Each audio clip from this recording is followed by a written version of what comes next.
Admiral Veltar stood in the massive command center of his flagship, watching dozens of blue holographic screens float around him. Each screen showed different parts of Earth and its people fighting wars. The Krillian Empire had been watching, humans for 8 months now, studying every battle, every weapon, every strategy they used. The Admiral's reptilian face showed no emotion as he watched human soldiers running through muddy battlefields, shooting simple bullets at each other. To him it looked like pure chaos. No order, no proper plans, just people fighting wildly. "Commander Nixara, come here," Veltar called out in his deep, rumbling voice. A tall female Krillian with dark green scales walked over, carrying several data tablets in her clawed hands. She had been leading the research team studying human warfare for months. "What do you think about these humans and how they fight?" the Admiral asked, his yellow eyes still focused on the screens. Nixara looked at her notes and shook her head. "Sir, they are very primitive compared to every other species we have conquered. Look at this footage from their recent conflicts." She pointed to one screen showing human soldiers in a desert. "They don't fight in proper formations like civilized species do. When we attack a planet, our soldiers move together like one perfect machine. But humans, they run around everywhere, hiding behind rocks and buildings. There's no discipline at all." The Admiral watched as human soldiers on the screen dove for cover when explosions went off nearby. Some were shouting, others were crying, and a few were even laughing. It made no sense to him. "And look at their weapons," Nixara continued, switching to another screen. "They still use crude projectile weapons that shoot small metal pieces. We've had energy weapons for thousands of years. Their technology is so far behind ours, it's almost sad." Veltar noticed something else about the humans that puzzled him. Why do they make decisions based on emotions? When our soldiers fight, they follow computer calculations and logical battle plans. But these humans seem to fight because they're angry or scared or want to protect something. "Exactly, sir," Nixara agreed. "Emotional decision-making in combat is a sign of an undeveloped species. Advanced civilizations like ours have moved beyond such primitive thinking. We fight with pure logic and superior strategy." The Admiral looked at the conquest records floating on another screen. Planet after planet had fallen to the Krillian Empire using the same methods. They would arrive with overwhelming technological superiority, demonstrate their power, and the local species would surrender within days. It had worked perfectly for centuries. "How many species have we conquered using our standard protocols?" Veltar asked. 237, sir. Every single one surrendered when they realized they couldn't match our technology and tactics," Nixara replied proudly. Veltar studied the humans one more time. They looked smaller and weaker than most species the Empire had faced. Their weapons were ancient. Their fighting style was messy, and they seemed to let emotions control their actions in battle. "Very well," the Admiral decided. "Deploy the 7th Subjugation Fleet to Earth. Use our standard conquest protocols. This should be over quickly." As Nixara saluted and walked away to prepare the fleet, Veltar felt confident about this mission. Humans would be just another easy victory for the mighty Krillian Empire. The massive Krillian warships appeared out of nowhere near Europa Station, their dark hulls blocking out the stars.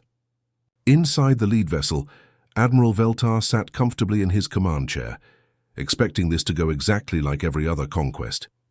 "Send the standard surrender demand," he ordered calmly. The message went out across all frequencies. "Primitive species of Earth, you are now subjects of the Krillian Empire. Surrender immediately and your deaths will be quick." Veltar waited for the usual response. Every other species had sent frantic messages begging for mercy or asking for terms, but from Europa Station came only silence. "Sir, they're not responding," reported Communications Officer Thekmar. "Give them more time." "Fear often makes primitive species freeze up," Veltar replied, still not worried. Meanwhile, inside Europa Station's command center, Station Commander Dae Ho Kim was anything but frozen. The 45-year-old veteran had been expecting something like this ever since Earth's deep space monitors detected the alien fleet approaching. "All units, this is Commander Kim," he spoke into his headset, his voice steady despite the massive alien ships outside. "We knew this day might come. Implement Protocol 7 immediately. Make them pay for every meter they take. Protocol 7 wasn't something they'd learned from military textbooks. It was a strategy born from decades of human warfare experience. Every corridor would become a killing ground. Every room would be defended until the last breath. No easy victories. Young colonial defender Min Su crouched behind a makeshift barricade near the station's docking bay. He was only 22 years old, but his grandfather had been a soldier in the old wars back on Earth. The old man had always told him stories about fighting impossible odds. "Technology doesn't win wars, boy," his grandfather used to say. "Smart thinking. And brave hearts do." Min Su clutched his improvised explosive device. It was nothing fancy, just mining charges wired together with a remote detonator, but it would do the job. The first Krillian boarding craft approached the docking bay, its sleek design and energy shields making it look invincible. The aliens inside were confident, following their standard boarding procedures that had worked on hundreds of worlds. But Min Su noticed something his grandfather had taught him to watch for. The aliens moved in perfect formation, like robots following a program. They expected humans to either run away screaming or surrender immediately. Instead, Min Su waited until the boarding craft was in the perfect position, then triggered his explosive. The blast tore through the alien craft's shields and hull. Krillian soldiers who had never faced real resistance before found themselves thrown around like toys. Some were injured, others were killed instantly. "What just happened?" demanded the Krillian boarding commander over the radio. Similar scenes played out all over Europa Station. Humans weren't fighting the way the aliens expected. Instead of orderly retreat or quick surrender, they used guerrilla tactics, improvised weapons and desperate courage. Commander Kim coordinated the defense from his command center, knowing they couldn't win but determined to make the aliens pay a heavy price. Every human who fell took several Krillians with them. After 6 hours of brutal fighting, the Krillians finally captured Europa Station. But when Admiral Veltar read the casualty reports, he couldn't believe what he was seeing. His forces had lost more soldiers taking one small human outpost than they usually lost conquering entire planets. The emergency broadcast cut through regular television programming across the globe. The stern voice of the military spokesman filled living rooms, retirement homes, and quiet suburban houses everywhere. All former military personnel, regardless of age or service branch, are hereby requested to report to the nearest military installation. Earth faces an unprecedented threat. Your experience is needed. In a small VFW hall in Seoul, 78-year-old Sang-wook was playing cards with his old friends when the broadcast began. His weathered hands, marked with scars from battles fought decades ago, slowly stopped shuffling the deck. The room fell silent, as every man there listened to words they never thought they'd hear again. Sang-wook's hands trembled slightly as he reached for his old military jacket hanging on the back of his chair. The fabric was faded, and the patches were worn, but it still fit. His friends watched him with understanding in their eyes. They all knew what this meant. "Boys, looks like we're needed one more time," Sang-wook said quietly, his voice carrying the weight of someone who had seen too much war, but was ready to see more if necessary. Across the country in a small apartment in Busan, retired Sergeant Major Eun-ji heard the same broadcast while cooking dinner for her family. At 65, she had been enjoying her peaceful retirement, spending time with her grandchildren and tending her garden. But as the message played, something awakened inside. Her muscle memory kicked in without conscious thought. She moved to her bedroom closet and pulled out an old military duffel bag that hadn't been touched in years. Her hands moved with practiced efficiency, packing gear she hoped she'd never need again. Combat boots, tactical clothing, and personal items that had kept her alive through 3 different conflicts. Her son watched from the doorway, worried. "Mom, you don't have to do this. You've done enough." Eun-ji looked at him with the same fierce determination that had earned her respect from soldiers half her age. "Son, when your country calls, you answer. That's what we do." Meanwhile, in a comfortable suburban home, former Special Forces operator Young Min knelt down to hug his 8-year-old granddaughter. The little girl didn't understand why Grandpa was putting on his serious face and packing a bag. "Where are you going, Grandpa?" she asked, her small hands gripping his shirt. Young Min smiled gently, though his eyes were already shifting into the mindset he'd learned in the most dangerous places on Earth. "Grandpa has to go help some people, sweetheart, but I promise I'll come back to you." He kissed her forehead, knowing he might be lying, but hoping with all his heart that he wasn't. Similar scenes played out across the world. In retirement homes, old soldiers who could barely walk without assistance asked nurses to help them get dressed in their uniforms. In quiet suburban neighborhoods, grandfathers and grandmothers kissed their families goodbye and headed to military bases with determination in their eyes. These weren't young, strong soldiers anymore. Some walked with canes. Others needed help carrying their bags. Many had gray hair, wrinkled faces, and bodies that ached from old wounds. But they all shared something that no alien invader could understand. They had survived wars that should have killed them. They had faced impossible odds and lived to tell about it. They had learned that victory doesn't always go to the strongest or the best equipped, but to those who refuse to give up. As they gathered at military bases around the world, something remarkable happened. Despite their age and physical limitations, they began to move and think like soldiers again. War had called them home one final time. The massive Krillian ground forces marched towards Seoul in perfect formation, their energy weapons gleaming in the morning sun.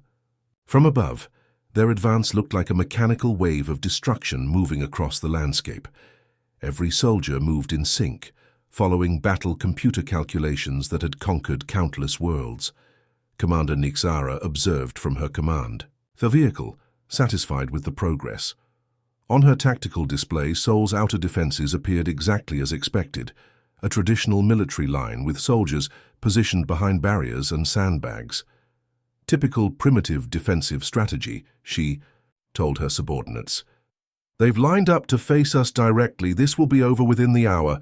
But hidden in a damaged building 2 kilometers away, 71-year-old veteran advisor Hyun Soo watched the alien advance through cracked binoculars. His weathered face showed no emotion as he whispered into his radio, "All units, hold your positions. Let them get comfortable." Hyun Soo had fought in urban battles that most people had forgotten. He'd learned hard lessons about turning cities into weapons, about making every street corner a battlefield, and about the patience required to win against superior forces. The young soldiers around him trusted his experience completely. Captain Jinwoo, barely 25 years old, crouched nearby with sweat running down his face despite the cool morning air. "Sir, they're almost in position," Jinwoo reported. "I can see that, son," Hyun Soo replied calmly. "Remember what we practiced. The city itself is our weapon now." The Krillians continued their advance, confident and methodical. Their sensors detected the obvious human defensive positions ahead, and their battle computers calculated the most efficient attack patterns. Everything was going according to their standard conquest protocols. "Wait for it," Hyun Soo whispered again, his finger hovering over the detonation switch. The alien forces reached the perfect position, spread out in their textbook formation, ready to overwhelm the human defenders with superior firepower. That's when Hyun Soo's lifetime of urban warfare experience came into play. Now, the street beneath the Krillian forces erupted in a massive explosion. But this wasn't just one bomb. It was a carefully planned chain reaction. Veterans who had spent decades learning how to fight in cities had taught the active soldiers how to turn entire blocks into traps. Sewer systems became underground highways for human fighters. Every manhole cover could hide an explosive surprise. Office buildings that looked empty were actually filled with snipers who knew exactly when and where to shoot. As the smoke cleared from the initial explosion, the real battle began. But the Krillians couldn't find their enemy anywhere. Humans appeared from windows, fired their weapons, and disappeared before return fire could reach them. They emerged from subway tunnels, attacked alien supply lines, and vanished back underground. Commander. Nixara watched her perfect formation fall apart in minutes. Her tactical display showed chaos, red markers appearing and disappearing all over the battlefield as her forces tried to track an enemy that fought like ghosts. "Where are they?" she demanded over the radio. "My sensors show human soldiers everywhere and nowhere at the same time."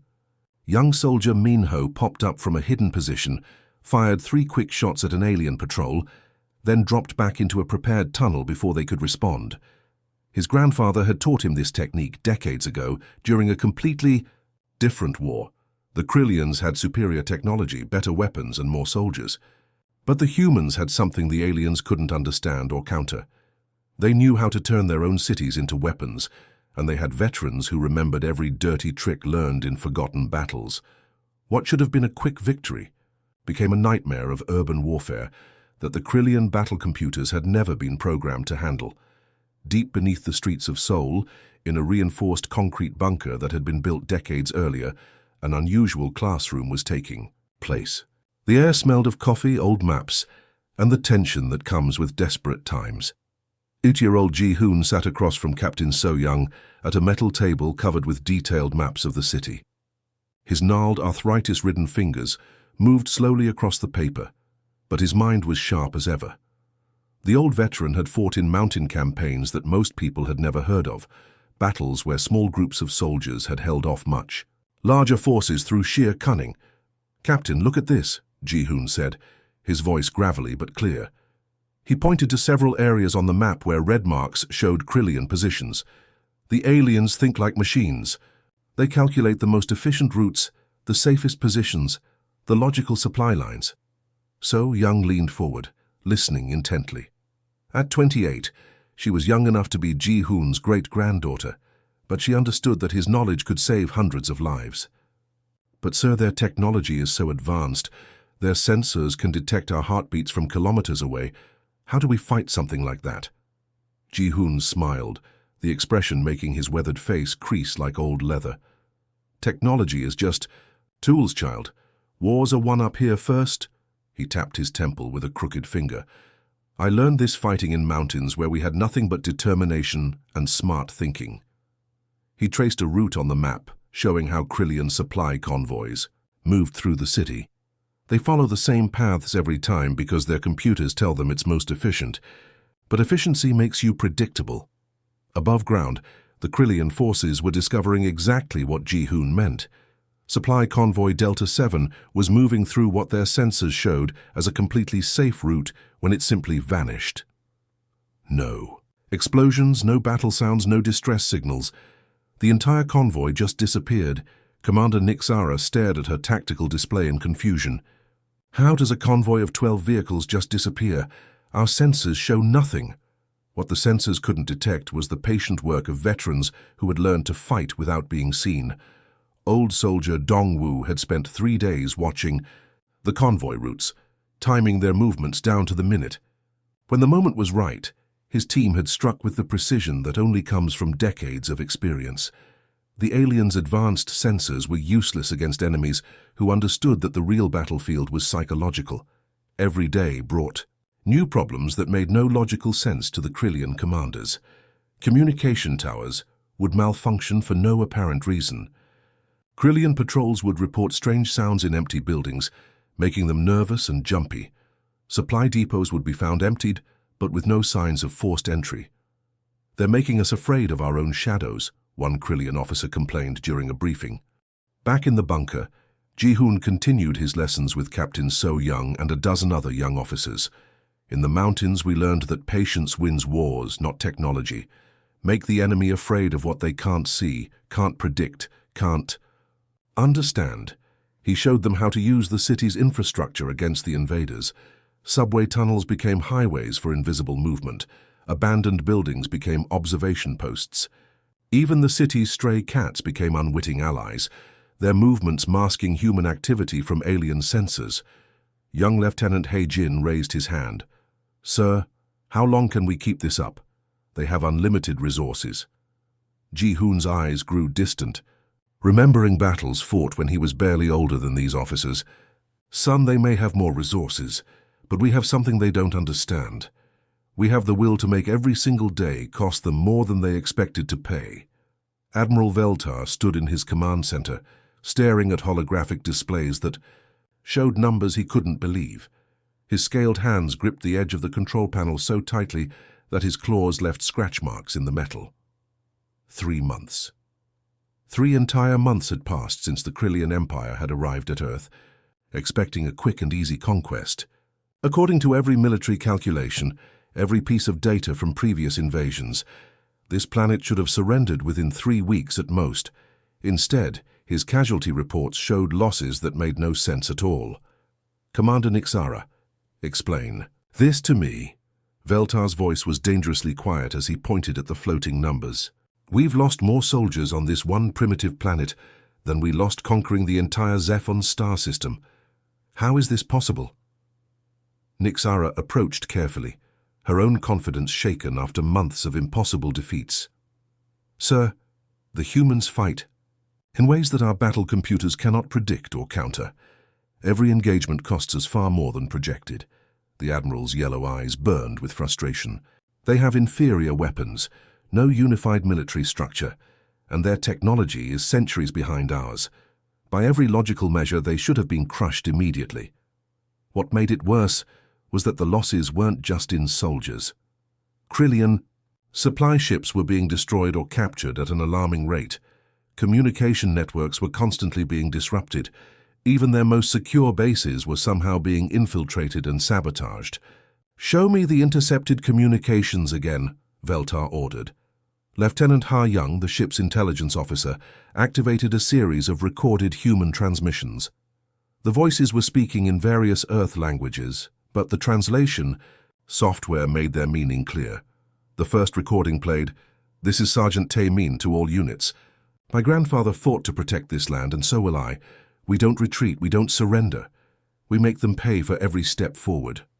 Veltar listened with growing confusion. The human soldier sounded calm, almost cheerful, despite being surrounded by superior alien forces. Another recording played, "Lieutenant Su Jin here. Remember, we're not just fighting for ourselves. We're fighting for our children, for their children, and for everyone who comes after us. That's worth dying for." The Admiral shook his head. This makes no military sense. Fear should be reducing their combat effectiveness, not increasing it.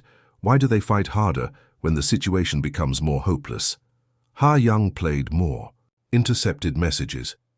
In each one, human soldiers spoke about concepts that the Krillian military computers couldn't analyze properly. Honor, sacrifice, protecting future generations, and fighting for something bigger than themselves. One recording particularly puzzled the aliens. "This is veteran Kyung-ho speaking to all young soldiers. I'm 75 years old, and I may not live to see tomorrow, but every minute I keep fighting is another minute for my granddaughter to grow up free. That's all the victory I need." They talk about honor and sacrifice, as if these concepts make them stronger, Nixara observed. "Our psychological warfare specialists can't understand it. Usually reminding an enemy of death and defeat breaks their will to fight." Veltar studied reports from other Krillian officers. Similar patterns appeared everywhere. Human forces that should have been demoralized by heavy losses instead seemed to fight with increased determination. Soldiers who had lost friends and family members didn't break down. They became more dangerous. The most troubling report came from captured human prisoners. During interrogation, they showed no fear of death and spoke constantly about protecting people they would never meet. Future generations of humans not yet born. It's as if they're drawing strength from concepts that should weaken them, Veltar muttered. The breaking point came when he received a message from the Krillian High Command. Other conquest fleets were reporting similar problems with different human colonies. The entire species seemed to possess this same inexplicable ability to fight harder when facing impossible odds. "Sir," Nixara said quietly, "perhaps we've underestimated what drives them to fight." Veltar stared at the casualty reports one more time, finally beginning to understand that they were facing something completely outside their experience. In a makeshift medical tent set up in the ruins of what used to be a Seoul shopping district, Krillian Lieutenant Zekmar lay on a simple cot, his scaled arm wrapped in clean white bandages. The pain from his injuries was manageable, but the confusion in his mind was overwhelming. Human medic Arin knelt beside him, carefully checking his wounds with gentle hands. She was young, maybe in her 30s, with kind eyes that seemed completely out of place in a war zone. Her medical uniform was stained with both human and alien blood, showing she had been treating wounded soldiers from both sides. "The infection is clearing up," she said softly, replacing his bandages with fresh ones. "You should be feeling better in a few days." Zekmar stared at her in complete bewilderment. Through the tent's thin walls, he could hear human soldiers planning their next attack against his own forces. Maps were being studied, weapons were being cleaned, and radio chatter filled the air with tactical discussions about hitting Krillian supply lines. "I don't understand," Zekmar said, his translator device making his words sound mechanical. "Why do you heal me while your soldiers prepare to kill more of my people?" Erin paused in her work, looking at him with those same kind eyes. "Because war doesn't make us monsters," she replied simply, as if the answer should be obvious. The Krillian officer's mind reeled. In his culture, enemies were enemies. You either destroyed them completely or were destroyed by them. There was no middle ground, no mercy. No treating captured foes as anything other than defeated obstacles. "But I am your enemy," he insisted. "I came here to conquer your world, to make your people slaves to our empire. Logic dictates that you should let me die or kill me yourself."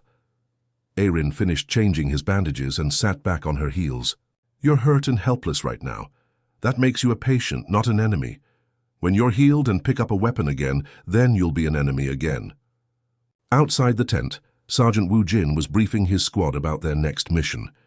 "Intelligence reports a Krillian communications hub 2 kilometers north. We hit it hard and fast, then disappear before they can respond." Zekmar could hear every word of the planning session.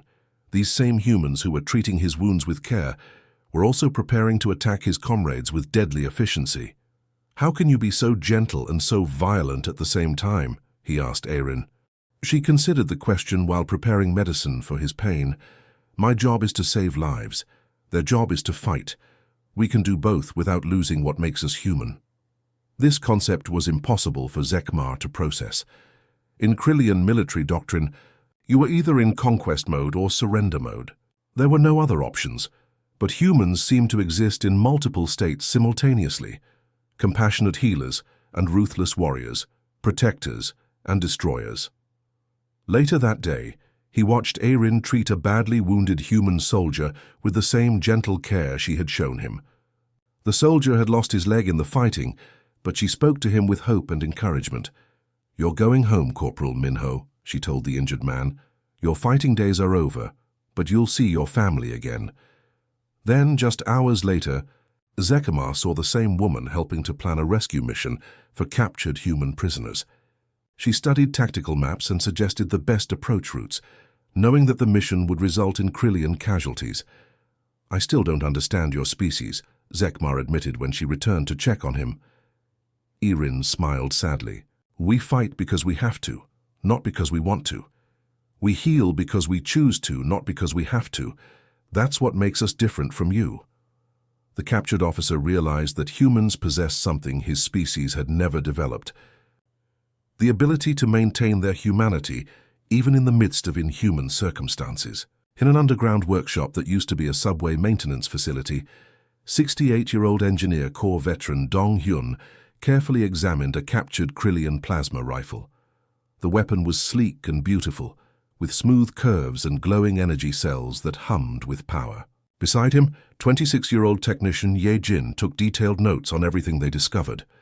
"Look at this craftsmanship," Ye Jin said admiringly, running her fingers along the weapon's flawless surface. "Their technology is at least 200 years ahead of ours. Maybe we should just copy their designs exactly." Donghyun shook his grey head, his weathered hands turning the rifle over to examine its internal components. "No, child, that's exactly the wrong approach." He had spent 40 years in the military, engineer corps, learning to modify and adapt equipment in the field. During his service, he'd taken weapons designed for one purpose and turned them into something completely different when the situation demanded it. "Their technology is very advanced, yes," Donghyun explained, opening the weapon's access panel with a small tool. "But look at how rigid it is. Everything is built to work in one specific way, following exact parameters." Ye Jin watched as he pointed out the weapon's internal systems. "See these power regulators? They're designed to fire at 3 preset energy levels: low, medium, and high. Very precise, very efficient, but completely inflexible." The old veteran smiled, remembering all the times he'd had to improvise solutions with whatever materials were available. "In my experience, Wars aren't won by precision, they're won by adaptation. Over the next several weeks, their underground workshop became a hive of creative activity. Donghyun taught Yejin and a team of other young engineers how to think like soldiers instead of scientists. The aliens built this weapon to work perfectly, under ideal conditions, he explained while they modified their first plasma rifle. But battles aren't ideal. We need weapons that work when they're dirty, damaged, or used in ways the original designers never imagined. They stripped out the rigid power regulation systems and replaced them with simpler, more flexible controls that allowed infinite adjustment between power levels. Where the aliens had used one type of energy cell, the humans modified the weapons to accept multiple power sources, including their own batteries. Young engineer Bo Ra suggested adding manual overrides to every system. What if we want to make the weapon do something it wasn't designed for? Exactly the right thinking, Donghyun approved. The aliens designed for perfection. We designed for survival. The results exceeded everyone's expectations. Human soldiers soon carried plasma weapons that could be adjusted on the fly for different situations. Need to cut through metal, turn up the power and focus the beam. Need to blind enemy sensors, reduce power and widen the dispersal pattern. But the real breakthrough came when they started combining alien technology with human weapons. Conventional rifles were modified with Krillian power cells, giving ordinary bullets devastating impact. Explosive devices incorporated alien energy systems, creating bombs far more powerful than anything humans had built before. Within 2 months, human forces were using hybrid weapons that combined the best of both technologies. Krillian plasma power with human adaptability and creativity. The aliens were completely unprepared for this development. Their own weapons, which they understood perfectly, were being used against them in ways their military computers had never calculated. Commander Nixara received increasingly confused reports from the battlefield. "Sir, the humans are using our own plasma rifles, but they're behaving in ways that shouldn't be possible." "How so?" Admiral Veltar demanded. "They're firing at power levels our weapons weren't designed to reach.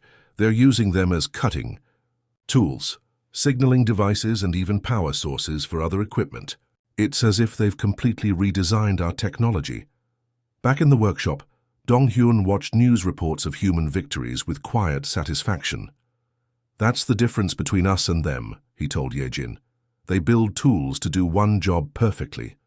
We build tools that can do any job that needs doing." Admiral Veltar sat alone in his private quarters aboard the flagship, surrounded by stacks of intelligence reports that painted an impossible picture. 6 months had passed since the Krillian Empire had arrived at Earth, and every single day had brought new surprises that defied military logic. The latest report lay open on his desk, its contents more disturbing than anything he'd read before. Human resistance wasn't just continuing, it was actually getting stronger. Their tactics were evolving, their weapons were improving, and their determination seemed to grow with each passing battle. "This cannot be accurate," he muttered to himself, reading the casualty figures for the 3rd time. "No species fights harder as a war drags on. They should be exhausted by now." A soft chime announced Commander Nixara requesting entry. Veltar looked up to see his second-in-command enter, her usually composed demeanor showing cracks of stress and confusion. "Sir, I have the final assessment you requested," she said, placing a data tablet on his desk. Veltar activated the tablet and began reading. The report contained detailed analysis of human behavior patterns over the past 6 months, and every conclusion challenged everything the Krillian Empire knew about warfare. "According to this, humans treat prolonged warfare as their natural state," he read aloud. "Is this accurate?" Nixara nodded grimly. "Sir, our xenobiologists have studied their entire history. This species has been fighting wars continuously for thousands of years. They don't see extended conflict as an aberration. They see it as normal life." The Admiral stared at the data in disbelief. Every other species the Empire had conquered had grown weary of war after a few weeks of fighting. Populations would demand surrender, military morale would collapse, and governments would seek peace negotiations. "But humans are different," Nixara continued. "Our projections assumed they would tire and seek surrender. Instead, they adapt. Every tactic we use against them, they find a counter-tactic. Every weapon we deploy, they learn to defend against or copy for themselves. Veltar pulled up battlefield footage from the previous week. Human soldiers were using hybrid weapons that combined Krillian technology with their own designs. Veterans who had seemed too old to fight were training younger soldiers in techniques the Krillian computers couldn't predict. "Look at this," he said, pointing to a recording of 78-year-old veteran Sang-Wook coordinating an attack on a Krillian supply depot. This individual should be in a retirement facility, not leading military operations. "Sir, age doesn't seem to diminish their effectiveness," Nixara observed. "If anything, their older soldiers are more dangerous because they have more experience with prolonged conflict." The Admiral reviewed the most recent strategic projections. Every model showed the same conclusion. Continued fighting would result in escalating Krillian losses with no guarantee of victory. The humans weren't weakening. They were becoming more dangerous with each passing day. "Commander, in your professional opinion, what would it take to defeat this species?" Nixara was quiet for a long moment before answering. "Sir, complete extermination of their entire population would be the only certain method. But even then, their history shows they've survived near-extinction events before and recovered stronger than ever." Veltar made a decision that no Krillian admiral had ever made in the Empire's 1,000-year history of conquest. He activated the fleet-wide communications system. "All ships, this is Admiral Veltar. Prepare for immediate withdrawal from the Sol system. We are ceasing all operations against the human species." Across the Earth, human forces watched in amazement as Krillian ships began disappearing into hyperspace. In Sol, old veteran Sang-Wook stood on a rooftop, watching the last alien vessel vanish among the stars. His granddaughter stood beside him, not fully understanding what had just happened. "Grandpa, did we win?" Sang-Wook smiled, his weathered face showing both relief and pride. "Yes, child, but not because we were stronger or had better weapons. We won because we never forgot what we were fighting for." In the Krillian Imperial records, Earth's solar system was marked with a designation that had never been used before. Exclusion Zone, indefinite. Species demonstrates unlimited resistance capacity. Conquest inadvisable. The humans had achieved something no other species in the galaxy had managed. They had made the mighty Krillian Empire retreat, not through superior force, but through their absolute refusal to surrender what they held sacred.